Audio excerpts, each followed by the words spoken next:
अमित शहांकडेच गृह, राजनाथ सिंग यांच्याकडे संरक्षण, जयशंकर यांच्याकडे परराष्ट्र आणि अश्विनी वैष्णव यांच्याकडे रेल्वे मंत्रीपद कायम। तर शिवराज सिंग चौहान देशाचे नवे कृषी मंत्री।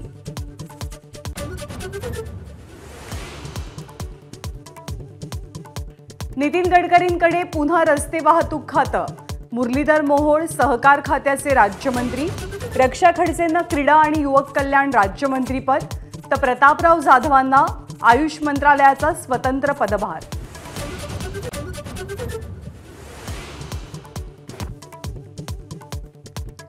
मणिपूरमधली हिंसा थांबवणं गरजेचं, नागपूरमधल्या भाषणात सरसंघचालक मोहन भागवत यांची मोदी सरकारला सूचना।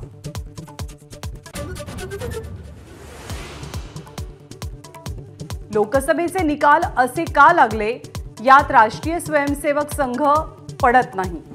सरसंघचालक मोहन भागवत यांचं वक्तव्य, प्रक्षोभक विधानांवरनं सर्वच पक्षांवर ताशेरे।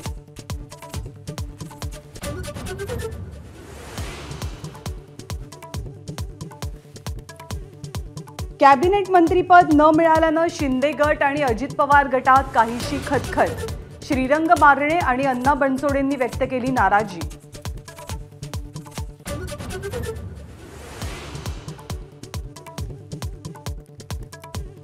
आपण आणखी 4 महिने राष्ट्रवादीचे प्रदेशाध्यक्ष, नोव्हेंबर महिन्यानंतर पदावरती नसू, जयंत पाटलांचं सूचक वक्तव्य।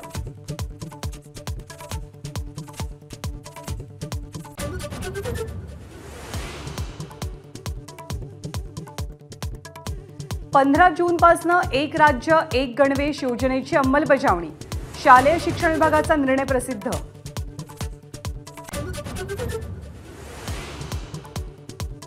अंबरनाथ तालुक्यामधल्या मलंग गडावरील घरावर दरड कोसळली, मुलाला वाचवताना वडिलांचा मृत्यू तर आई जखमी।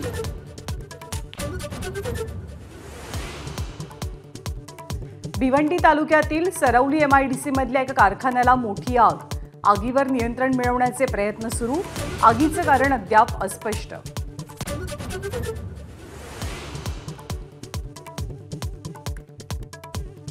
जम्मू हल्ल्यातील दहशतवाद्यांकडे पाकिस्तानी मार्किंगची हत्यारं, अमेरिकन बनावटीच्या M4 कार्बाईनमधनं गोळीबार केल्याचं उघड, 2 दहशतवाद्यांचे फोटो प्रसिद्ध। एबीपी माझा, उघडा डोळे बघा नीट।